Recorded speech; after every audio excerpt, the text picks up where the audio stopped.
ಹೋಗ್ಬಿಟ್ಟೋಗಮ್ಮ.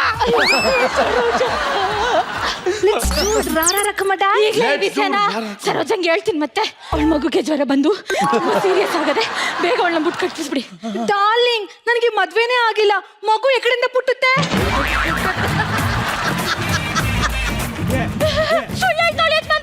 ಮದ್ವೆಗ 6 ವರ್ಷ 5 ವರ್ಷದ ಮಗು ಅದೇ. What? She is married and one baby having? ಮನೆ ಕೆಲ್ಸದವಳು. Like you, ಮನೆ cleaning? ನನಗಿಂತ ಸಂಬಳ ಕಡಿಮೆ ಇವಳಿಗೆ. Full salary. ಡಾರ್ಲಿಂಗ್, ಇದು ಏನ್ ಶಬ್ದ ನನಗೇನು ಅರ್ಥನೇ ಆಗ್ತಿಲ್ಲ. I am going mad. Yeah, I am going mad. Saroja, tablet ತಕೊಂಡು ಬೇಗ ಮನೆಗೆ ಹೋಗು. ರಾಜು ಕಾಯ್ತವೆ ನನ್ನ ಫೋನ್. ಅಯ್ಯೋ, ನಿಂಗೆ ಹಿಂಗೆ ಹೇಳೋದು ಅರ್ಥ ಆಗಕ್ಕಿಲ್ಲ. ತಡಿ ಮಾಡ್ತೀನಿ ನಿನಗೆ. ಅಯ್ಯೋ, ಹೋಗ್ ಮನೆಗೆ, ಮಗು ಕಾಯ್ತದೆ ಅಂತ. ಬೇಗ ಟ್ಯಾಬ್ಲೆಟ್ ತಕೊಂಡು ಮನೆಗೆ ಹೋಗು.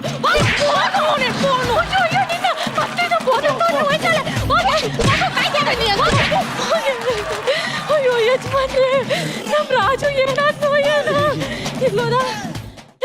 ಸರೋಜಾ ಬಂದ್ಬಿಡ್ತಾಳೆ ಪಾಪು, ಅಮ್ಮ ಬಂದ್ಬಿಡ್ತಾಳೆ. ಸರೋಜಾ ಇನ್ನೂ ಬಂದಿಲ್ಲ. ಇವತ್ತು ಬಂದ್ರೆ ನಿನ್ ಮೆಟ್ರೆ ಮೇಲೆ ಕಾಲಿಕ್ಕಿ ಸಾಯಿಸ್ಬಿಡ್ತೀನಿ. ಸರೋಜಿನ ಬಗ್ಗೆ ತಪ್ಪು ತಿಳ್ಕೊಬೇಡ. ದುಡುಕ್ ನಿರ್ಧಾರ ತಕೊಂಡ್ಬಿಟ್ಟವಳೆ. ಮನೆ ಕಳ್ಸಿ ನೀನೇನ್ ಬಂದ್ಬಿಡ್ತಾಳೆ. ತಡಿ, ನೀನ್ ಆಪ್ ಮಾಡ್ತೀನಿ, ಹೋಗು. ಸರೋಜನ್ ಕಳ್ಸ ಆಗ್ಲೇ ಹೊತ್ತಾಯ್ತು. ರಾಜು ಕಾಯ್ತವನೆ. ಈ ರಾಜು ಯಾರು? ಸರೋಜನ್ ಗಂಡ. ಈ ಸರೋಜ ಯಾರು? ರಾಜು ಹೆಂಡ್ತಿ. ಮತ್ತೆ ಎಲ್ಲೋ ಹೋಗ್ಬಿಟ್ಟವಳೆ. ನಾನು ಕೆಲಸ ಮಾಡ್ತೀನಿ, ಹಿಡ್ಕೊಂಡು ಬಿಟ್ಟು ಬರ್ತೀನಿ. ಮನೆ ಕೆಲಸ ಯಾರು ಮಾಡ್ತಾರೆ? ಅಯ್ಯೋ ಸಂಸೆ, ಒಂದ್ ನಿಮಿಷ ಹಿಡ್ಕೊಳ್ಳಿ. ಒಂದ್ ನಿಮಿಷ. ಸರೋಜನ್ ಯಾರು ನೋಡ್ತಾರೆ? ಹುಡ್ಕೊಂಡು ಬಿಟ್ಟು ಬರ್ಬೇಕು. ನೀನೇ ಮಾಡ್ಕೊಂಡು ಸಾಯಿ. ನೀವು ತುಂಬಾ ಸೀರಿಯಸ್ ನೋಡಿದಿರಿ? ಇಲ್ಲ, ನಮ್ಮನೇಲಿ ಈ ತರ 3D ಟಿವಿ ಇಲ್ಲ. ಈ ಸೆಲೆಬ್ರಿಟಿ ಮನೇಲಿ ಇರುತ್ತೆ ಅಂದಿಲ್ಲ. ಅವ್ರ ಮೇಲೆ ಬ್ಯಾರೆ ತರ ಟಿವಿ ಐತೆ. ಬ್ಯಾರೆ ತರ ಐತೆ. 4D ಅಂದ್ರೆ ಟಿವಿಲಿ ಇರೋರೆ ಬಂದ್ಬಿಟ್ಟು ಇವ್ರನ್ನ ಮುಟ್ಬಿಟ್ಟು ಹೋಗ್ತಾರೆ ಅಂತ. ಆ ತರ ಇರ್ಲಿ.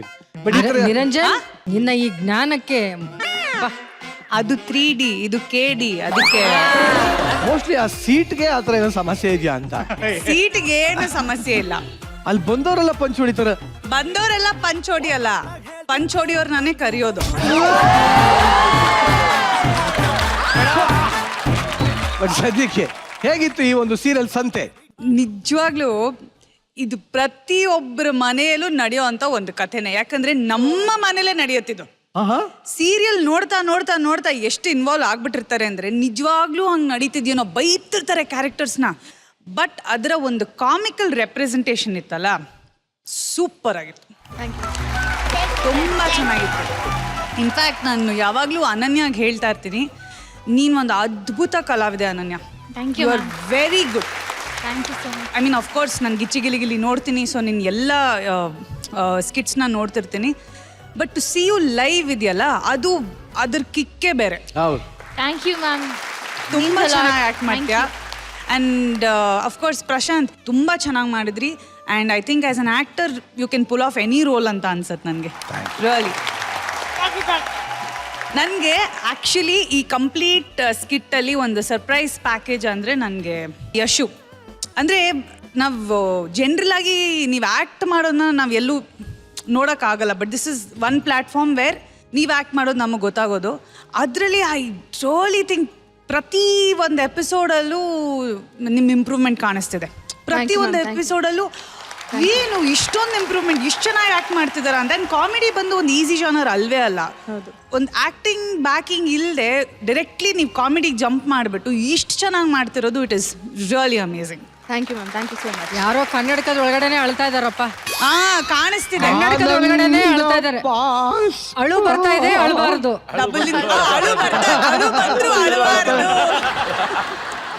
ಆ್ಯಂಡ್ ಅಫ್ಕೋರ್ಸ್ ನಮ್ಮ ಜಗಪ್ಪ, ಐ ಥಿಂಕ್ ಆ ಒಂದು ಚಿಕ್ಕ ಸ್ಪ್ಯಾನಿಂಗ್ ಬಂದು ಹಿಂಗೆ ಹೋಗಿ ಆ 3D ಟಿವಿ ಅನ್ನೋದು ಒಂದು ಪಂಚ್ ಕೊಟ್ರಿ ಅಲ್ಲ, ಅಷ್ಟು ಸಾಕಾಗಿತ್ತು ಈ ಸ್ಕಿಟ್ನ ಒಂದು ನೆಕ್ಸ್ಟ್ ಲೆವೆಲ್ಗೆ ಎತ್ಕೊಂಡು ಹೋಗೋಕ್ಕೆ.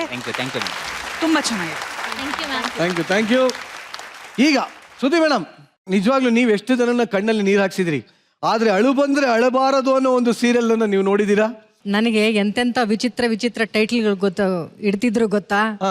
ತಾಯಿ ಕೊಟ್ಟ ಸೀರೆ ನಂದೆ ಬರ್ತಾ ಹೆಂಗಿಂದ ಆಗೋಯ್ತು ಅಂದ್ರೆ ಒಬ್ರಂತೂ ಆ ಟೈಟ್ಲಿಂದಾನೇ ನಾನು ಆ ಸಿನಿಮಾ ಮಾಡಲಿಲ್ಲ. ಕಂಡೆ ನೀನು ನಿಜವಾಗ್ಲೂ ನಂಬಲ್ಲ, ನನ್ನನ್ನು ಪ್ರತಿಯೊಬ್ಬರು ಮನೆಯಲ್ಲೂ ಹೇಗೆ ಈಗ ಸೀರಿಯಲ್ನ ಅಡಿಕ್ಟ್ ಆಗಿರುವಂಥ ವ್ಯಕ್ತಿಗಳಿದ್ದಾರೋ ಹಾಗೇನೆ ಯಶು ಥರದವರು ಅಂದರೆ ಒಬ್ಬ ಸೆಲೆಬ್ರಿಟಿಗೆ ಎಷ್ಟು ಕಷ್ಟ ಅನ್ನೋದನ್ನು ನಾನು ಕೂಡ ಅನುಭವಿಸಿದ್ದೀನಿ. ಒಬ್ಬ ಸೆಲೆಬ್ರಿಟಿಗೆ ಒಂದು ಇಮೇಜ್ ಅಂತ ಬಂದ್ಬಿಟ್ರೆ ಅದರಿಂದ ಆಚೆ ನಾವು ಬರೋಕ್ಕೆ ಚಾನ್ಸೇ ಇಲ್ಲ.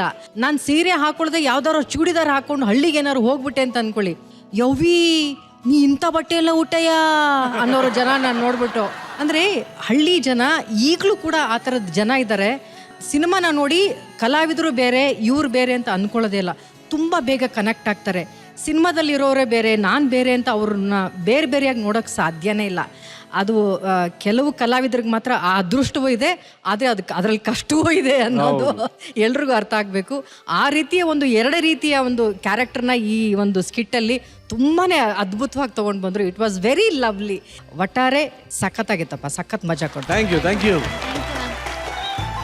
ಸುಧಾ ಮೇಡಮ್, ನೀವು ಸಿಲ್ವರ್ ಸ್ಕ್ರೀನಲ್ಲಿ ಎಷ್ಟೋ ಜನ ಕಳಿಸಿದ್ದೀರಾ, ಸ್ಮಾಲ್ ಸ್ಕ್ರೀನಲ್ಲಿ ಯಾವತ್ತಾರು ಅಳಿಸುವಂತ ಪ್ರಯತ್ನ ಮಾಡಿದ್ದೀರಾ? ಇಲ್ಲಪ್ಪ, ನನಗೆ ಅವಕಾಶನೇ ಸಿಕ್ಕಿಲ್ಲ. ನಾನು ಆ ಒಂದು ಅದ್ಭುತವಾದ ಅವಕಾಶ ನಿಮಗೆ ಇವತ್ತು ಕೊಡ್ತಾ ಇದ್ದೀನಿ. ನಿಮಗಾಗಿ ನಾನು ಒಂದು ಹೊಸ ಸೀರಿಯಲ್ನ ಪ್ರೊಡ್ಯೂಸ್, ಡೈರೆಕ್ಟ್ ಆ್ಯಂಡ್ ಟೆಲಿಕಾಸ್ಟ್ ಮಾಡಿಸ್ತಾ ಇದ್ದೀನಿ. ಇಬ್ಬಿಬ್ರು ಹೀರೋಯಿನ್ ಇರುವಂತ ಅದ್ಭುತವಾದ ಕತೆ ಇದು. ನೋಡ್ತೀರಾ ಯಾವ್ದು ಕತೆ ಅಂತ? ಗೊತ್ತಾಯ್ತು ಬಾ ಅಪ್ಪ, ಬಾ ಅಂದ್ರೆ ಸುಮ್ಮನೆ ಬರಲ್ವಾ ನಾನು, ಅಷ್ಟೇ. ಪೋಸ್ಟರ್ ಬರಲಿ ನಮ್ಮ ಸೀರಿಯಲ್ದು. ಶ್ರುತಿ ಮೇಘ ಸೇರಿದಾಗ ಎಪಿಸೋಡ್ ನಂಬರ್ 1567. ಜಗಳ ಕನ್ಫರ್ಮ್. ಈ ಒಂದು ಶ್ರುತಿ ಮೇಘ ಸೇರಿದಾಗ ಖಂಡಿತವಾಗ್ಲೂ ಇದರೊಳಗೆ ನಡೀತಾ ಇದೆ. ಶ್ರುತಿ ಮೇಡಮ್ ಹಾಗೂ ಮೇಘನವರೇ ಪ್ಲೀಸ್.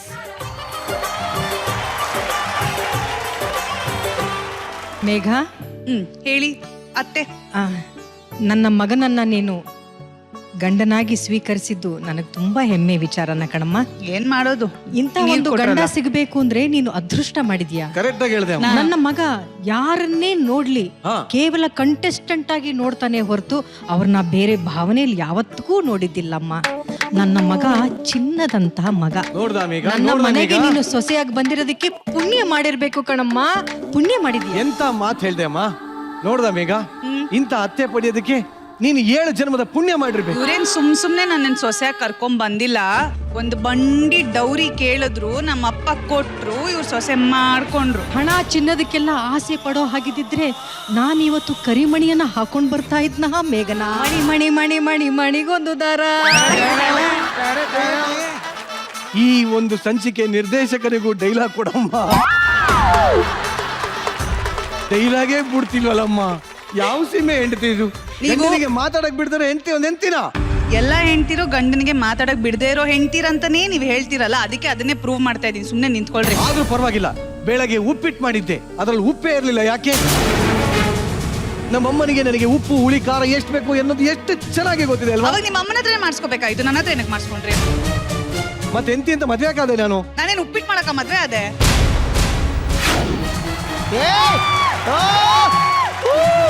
ಏನಮ್ಮ ಸೊಸೆ, ನೀ ಮನೆಗೆ ಬಂದು ಈ ಮನೆ ಬೆಳಗ್ತೀಯ ಅನ್ಕೊಂಡ್ರೆ ಮನೆಗೆ ಬರ್ತಿದ್ದ ಹಾಗೆ ಮನೆ ಉರಿಯೋ ಅಂತ ಮಾತಾಡ್ತಿದ್ಯಲ್ಲಮ್ಮ.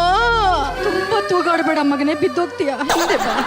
ಅತ್ತೆ, ನಾನು ಈ ಮನೆ ಬೆಳಗ್ಸೋಣ ಅಂತಾನೇ ಬಂದೆ. ಆದ್ರೆ ಮನೆಗೆ ಬಂದಿದ ತಕ್ಷಣ ಬೆಳಗ ಕೊಟ್ಟಿದ್ದು ನೀವು ಪಾತ್ರೆನ, ಮನೆನಲ್ಲ. ಮೇಘ ಮೇಘ ಮೇಘ ಎಂತ ಮಾತಾಡ್ತಾ ಇದ್ದೆ ಮೇಘ? ಹೇಳಿ ಬೇಗ, ಬರೀ ಮೇಘ ಮೇಘ ಮೇಘ ಅನ್ಬೇಡಿ. ಎಂತ ಹೆಂಡ್ತಿನ ಮದ್ವೆ ಆಗೋದೆ ನಾನು. ಬರ್ಲಿ ಮ್ಯೂಸಿಕ್. ಯಾರು ಸಿಗ್ತಾರೋ ಅವ್ರ ಜೊತೆ ಹೋಗ್ತಾ ಎಲ್ಲ ಅವಳು ಕಾಣ್ತಾ ಇಲ್ವಲ್ಲ, ಯಾರು ಸಿಗ್ತಾರೋ ಅವ್ರ ಜೊತೆ ಹೋಗ್ತಾ ಇರ್ತೀನಮ್ಮ. ಏನಮ್ಮ ಸೊಸೆ, ಕಡೆಯದಾಗಿ ನೀನ್ ಏನ್ ಹೇಳ್ತೀಯಮ್ಮ? ನಿನ್ನ ಮನಸ್ಸಿನ ಭಾವನೆಯನ್ನ ನನ್ನ ಹತ್ರ ಹೇಳ್ಕೊಳಮ್ಮ. ಅತ್ತೆ, ನೀವ್ ಇಷ್ಟು ದಿನ ಹೇಳಿದ್ರಲ್ಲ, ಅದ್ ಕೊನೆಗೆ ನಡೀತು. ಬನ್ನಿ ನಾವ್ ಹೋಗೋಣ. ಅವ್ರು ಎಲ್ ಬೇಕೋ ಹಾಳಾಗ್ ಹೋಗ್ಲಿ. ಏನಂತೆ? ನಾವಿಬ್ರು ಒಟ್ಟಿಗೆ ಹೋಗೋಣ ಅಂತ ಹೇಳಿದ್ರಿ ಅಲ್ವಾ ಅತ್ತೆ? ಏಯ್, ಏನಿದು? ನಡೀತಾ ಇದೆ ಇಲ್ಲಿ ಅಮ್ಮ. ಅಲ್ಲೋ, ನೀನಿಂತ ಬರ್ಗೆಟ್ ನನ್ನ ಮಗ ಅಂತ ಗೊತ್ತಿದ್ರೆ ನಾನು ಮದ್ವೆನೇ ಆಗ್ತಾ ಇರ್ಲಿಲ್ಲ ಜೀವನದಲ್ಲಿ. ಮೇಘನಾ ಬಾ. ನಿಮಗೆ ಇಂತ ಮಗ ಬೇಡ ಅಂದ್ಮೇಲೆ ನನಗೆ ಯಾಕೆ ಇಂತ ಗಂಡ ಬೇಕು? ಕರೆಕ್ಟ್. ಬಾಯ್ ಬಾಯ್ ಬಾಯ್ ಬಾಯ್. ಛೇ, ನನ್ನ ಹೆಂಡತಿ ನನ್ನಮ್ಮ ನನ್ನನ್ನು ಬಿಟ್ಟು ಹೋಗ್ಬಿಟ್ರು. ಯಾಕೆ ಈ ತರ ಆಯ್ತು? ನನಗೆ ಈ ಜೀವನ ಬೇಡ. ನಿನಗ್ ಮೊದ್ಲೇ ಒಂದ್ ಸಂಸಾರ ಇತ್ತು ಅಂತ ಗೊತ್ತೇ ಇರ್ಲಿಲ್ವಲ್ಲೋ. ಈ ಸಂಚಿಕೆ ಮುಂದುವರೆಯುವುದು ಇಲ್ಲಿಗೆ ದಿ ಎಂಡ್. ಈ ವಾರದ ಗಿಚ್ಚಿ ಗಿಲಿಗಿಲಿಯ ಎಲ್ಲ ಎಂಟರ್ಟೈನ್ಮೆಂಟ್ ಪ್ಯಾಕೇಜ್ಗಳು ಇಲ್ಲಿಗೆ ಮುಕ್ತಾಯ ಆಗಿದೆ. ಈಗ ನಮ್ಮ ಈ ವಾರದ ವಿಶೇಷ ಅತಿಥಿ ಮೇಘನಾ ರಾಜ್ ಅವ್ರನ್ನ ವೇದಿಕೆ ಮೇಲೆ ಕರೆಯುವಂತಹ ಸಮಯ. ಮೇಘನಾ ರಾಜ್ ಅವರ ದಯವಿಟ್ಟು ವೇದಿಕೆ ಮೇಲೆ ಬನ್ನಿ. ಫಸ್ಟ್ ಟೈಮ್ ಲೈವ್ ಅಲ್ಲಿ ನೋಡಿ ಏನ್ ಅನ್ನಿಸ್ತು? ಏನಾದ್ರು ಡಿಫ್ರೆನ್ಸ್ ಅನ್ನಿಸ್ತಾ ಅಥವಾ ಎಷ್ಟು ಖುಷಿ ಆಯ್ತು? ಡಿಫ್ರೆನ್ಸ್ ಅಂದ್ರೆ ನನಗೆ ಇಂಟ್ರಾಕ್ಟ್ ಮಾಡೋಕ್ಕೆ ಒಂದು ಅವಕಾಶ ಸಿಗುತ್ತೆ ಇಲ್ಲಿ ಬಂದಾಗ. ಮನೇಲಿ ಸ್ಕಿಟ್ನ ನೋಡ್ತೀನಿ, ಎಂಜಾಯ್ ಮಾಡ್ತೀನಿ, ಅಮ್ಮಂಗೆ ಹೇಳ್ತೀನಿ ಇಲ್ಲ ಅಪ್ಪಂಗೆ ಹೇಳ್ತೀನಿ ನೋಡಿ ಇದು ಚೆನ್ನಾಗಿತ್ತು ಅದು ಚೆನ್ನಾಗಿತ್ತು ಅಂತ. ಬಟ್ ಇಲ್ಲಿ ಕೂತು ಕಲಾವಿದ್ರ ಜೊತೆ ಇಂಟ್ರಾಕ್ಟ್ ಮಾಡೋ ಒಂದು ಆಪರ್ಚುನಿಟಿ ಇದೆಯಲ್ಲ, ಅದು ಇಲ್ಲಿಗೆ ಬಂದ್ರೇನೆ ಅದು ನನಗೆ ಸಿಗೋ ಮಜಾ. ತುಂಬಾನೇ ಇವತ್ತು ನನಗೆ ಒಂಥರ ಟೈಮ್ ವೆಲ್ ಸ್ಪೆಂಟ್ ಅಂತ ಅನಿಸ್ತು. ಕಲರ್ಸ್ ಕನ್ನಡಗೆ ಮತ್ತೆ ಮತ್ತೆ ಅವ್ರು ಯಾವುದೇ ಕಾರ್ಯಕ್ರಮ ಮಾಡಿದ್ರು ಅಲ್ಲಿಗೆ ಬಂದರೆ ನನಗೊಂಥರ ಹೋಮ್ ಕಮಿಂಗ್ ಫೀಲಿಂಗ್ ಇದೆ. So I am actually honoured to be here. Very nice, very nice. But ಮೇಘನಾ ಅವರೇ, ನಿಮ್ಮ ಎಂಟರ್ಟೈನ್ಮೆಂಟ್ ನಾವು ಹೇಳಿದ್ವಿ, ನಿಮ್ಮ ದನಿಯಿಂದ ಹಾಡನ್ನ ಕೇಳದೆ ನಾವಿಲ್ಲಿಂದ ಬಿಡೋದಿಲ್ಲ. ಹೇಳ್ರಪ್ಪ. ಖಂಡಿತವಾಗ್ಲೂ ಎಸ್, ಇದು ಬಹಳ ಕಷ್ಟವಾದ ಹಾಡು. ನನ್ನ ಒಂದು ಸಣ್ಣ ಪ್ರಯತ್ನ ಇದು. ಈ ಹಾಡಿನ ಮ್ಯೂಸಿಕ್ ಡೈರೆಕ್ಟ್ರೇ ಅವರು. ವಾವ್. ಪೂರ್ತಿ ಹಾಡು ಗೊತ್ತಿಲ್ಲ, ಒಂದು 2-3 ಲೈನ್ ಗೊತ್ತು. ಅದನ್ನ ಹಾಡ್ತೀನಿ. ಅದರಲ್ಲಿ ಏನಾದರೂ ತಪ್ಪುಗಳಿದ್ರೆ ಅದನ್ನ ಹಾಕೋಬೇಡಿ ಕಿವಿಗೆ. ಏನು ತಪ್ಪು ಇರೋದಿಲ್ಲ, ಯಾಕೆಂದರೆ ನನ್ನ ನೋಡಿದ ತಕ್ಷಣ ನಮ್ಮ ಅಭಿಮಾನಿಗಳು ನಗೋದಷ್ಟೇ ಗೊತ್ತು. ತಪ್ಪು ಆಗಕ್ಕೆ ಚಾನ್ಸ್ ಇಲ್ಲ. ನಕ್ಕೊಂಡು ಆರಾಮಾಗಿ ಇದನ್ನ ರೆಗ್ಯುಲರ್ ಸಿಂಗರ್ಸ್ ಹಾಡೋದೇ ಕಷ್ಟ. ಉಸಿರು ಕಟ್ಟು ಹಾಡ್ಬೇಕು. ಉಸಿರು ಕಟ್ಟಿ ಅಂದರೆ ಕರೆಕ್ಟಾಗಿ ಒಬ್ಬ ಮನುಷ್ಯನಿಗೆ ಉಸಿರು ಇಷ್ಟು ಲೆವೆಲ್ ಇರುತ್ತೆ, ಅದಕ್ಕೆ ಮೇಲೆ ಒಂಚೂರು ಇಟ್ಟಿರ್ತೀವಿ. ಅದಕ್ಕೆ ಬ್ರೆತ್ಲೆಸ್ ಅನ್ನೋದು. ಒಂಚೂರು ಅದು ಕಷ್ಟ. ಅದು ಚೀಪಿನೊಳಗಡೆ ಮುತ್ತು ಮಲಗಿದೆ, ಮುತ್ತು ಮಲಗಡೆ ನನ ನನ ನನ ನೆನೆ ನನ ನನ ನನ ಅಲ್ಲಿ ಒಟ್ಟೋಗುತ್ತದು. ಹೌದು. ಅದರಿಂದ 100ಕ್ಕೆ 100 ಮಾರ್ಕ್ಸ್ ಅವ್ರು ಕೊಡ್ಬೋದು. ಈ ಒಂದು ಬ್ಯೂಟಿಫುಲ್ ಸಾಂಗ್ಗೆ ಎಲ್ಲರೂ ಏನು ಮಾಡಬೇಕು? ಇವ್ರು ವಿಷಲ್ ಹೊಡಿತಾರೆ.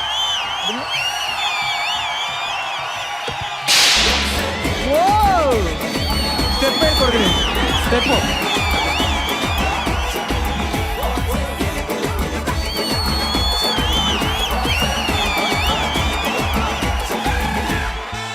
ಮೇಘನಾ ಅವರೇ, ಈ ಒಂದು ನಿಮ್ಮ ಸಾಂಗ್ಗೆ ಮ್ಯೂಸಿಕ್ ಡೈರೆಕ್ಟರ್ ಕಡೆಯಿಂದ ಸಿಗ್ತಾ ಇದೆ ಗೋಲ್ಡನ್ ಗಿಲಿಗಿಲಿ. Thank you, thank you.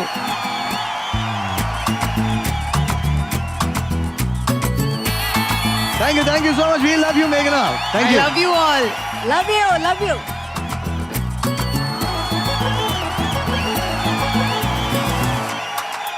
ಕಾರ್ಯಕ್ರಮದ ಮುಖ್ಯ ಘಟ್ಟಕ್ಕೆ ನಾವೆಲ್ಲ ಬಂದಿದ್ದೀವಿ. ಸುಧಿ ಮೇಡಮ್, ಈ ವೇದಿಕೆಯಿಂದ ಯಾರನ್ನಾರು ಕಳಿಸ್ಬೇಕು ಅನ್ನೋ ವಿಚಾರ ಬಂದಾಗಲೇ ನನಗೆ ತುಂಬಾನೇ ಬೇಜಾರಾಗುತ್ತೆ. ಆ ಹಂತಕ್ಕೆ ನಾವು ಬರೋದು ಬೇಡ ಅಂತ ನಾನು ಆಶಿಸ್ತೀನಿ. ಆ ಕಾರಣಕ್ಕೆ ಆ ಒಂದು ಪ್ರೀತಿಗೆ ಈ ವಾರನೂ ಕೂಡ ಎಲಿಮಿನೇಷನ್ ಇರೋದಿಲ್ಲ.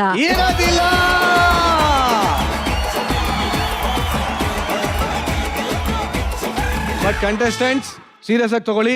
ಇನ್ನೂ ಚೆನ್ನಾಗಿ ಪ್ರಾಕ್ಟೀಸ್ ಮಾಡಿ, ಇನ್ನೂ ಅದ್ಭುತವಾಗಿ ಎಂಟರ್ಟೈನ್ ಮಾಡಿ, ಇನ್ನೂ ಅದ್ಭುತವಾಗಿ ಪರ್ಫಾರ್ಮ್ ಮಾಡಿ. ಓಕೆನಾ? Thank you. ಸೊ ಇಲ್ಲಿಗೆ ಈ ವಾರದ ಎಲ್ಲ ಎಂಟರ್ಟೈನ್ಮೆಂಟ್ ಪ್ಯಾಕೇಜ್ಗಳು ಮುಕ್ತಾಯ ಆಗುವಂತ ಸಮಯ.